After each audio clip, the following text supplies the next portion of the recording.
Sila pala ang ilang popular na aktor na lumantad ang kanilang love child sa kasagsagan ng kasikatan.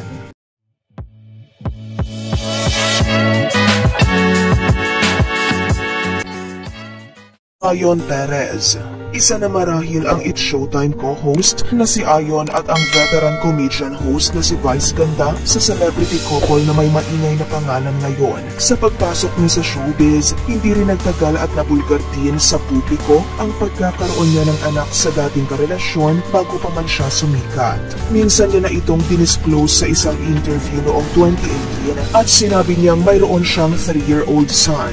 Ngunit pagkatapat niya na hindi niya nakapasama ito dahil nasa poder ito ng kanyang ex-partner. Paklaro pa nito na hindi man daw sila madalas nagkikita pero hindi umano niya pinababayaan ang kanyang anak. Jake Ejercito. Naging malaking issue noon ang matinding kaguluhan sa pagitan ni Jake Albicasino at ex-girlfriend nilang si Andy Alkenman matapos lumantad sa publiko na nagdadalang tao ang nooy 20-year-old actress sa kasagsagan ng kanyang pinagbibidahang teleserye noon. Nabanggit man ni Andy na si Albi ang ama ng kanyang dinadala pero itinanggi ito ng aktor kaya't 5 taon na naging palaisipan kung sino nga ba ang tunay na ama ng bata bago napatunayan na si Jake ang biological father ni Emmy. Kaya naman sa edad na 21 anyos ay ganap ng ama ang aktor. Marvin Agustin. Kambal din ang naging supling sa pagkabinata ng former matinee idol at entrepreneur. Naiulat na isinilang ito ng dati niyang karelasyon na si Tetet D taong 2005 kung saan peak pa ito ng kanyang kasikatan. Hindi naman kaila na naging maingay din ang nooy love team nila ng singer-host na si Jolina Magdangal. Pero umingay din sa publiko ang balitang naanakan nito ang kanyang dating nobya. Wala pa mang asawa sa kasalukuyan pero abala ito ngayon sa kanyang mga negosyo lalo na sa pag-aaruga sa kanyang kambal na anak na sina Sebastian at Santiago.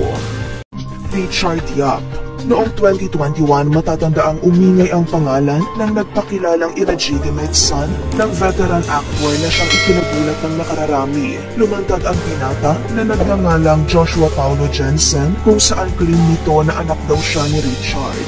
Nais lang umano niya na kilalanin siya ng aktor bilang anak pero mariin itong itinanggi ni Richard. Kaya formal na nag-file ng kaso ang binata para sa compulsory recognition matapos siyang itanggi at di umano abandonahin ni Richard. Maraming netizen ang sumang-ayon sa claim nito dahil hindi umano maikakaila na isa ang pirma ng kanilang itsura. Wala namang naging pagkumpirma mula sa aktor lalo na't mayroon rin itong sariling pamilya. Mark Heras. Bago pa man malagay sa tahimik ang buhay pag-ibig ng aktor, dancer at Starstruck Season 1 Ultimate Male Survivor, makailang beses nitong itinanggi noon ang bali-balitang nakabuntis siya para maprotektahan ang kanyang imahe. Ngunit ilamin niya rin ito kalaunan. Sa isang interview noong February 2014, sinabi niya na isa na siyang ama sa nooy 3-month-old na anak na si Ada at nangyari ang pagtatapat na ito noong 5 buwan pa lamang itong hiwalay sa ex-girlfriend at nakarelasyon ito ng 5 taon na si Ina Asisio.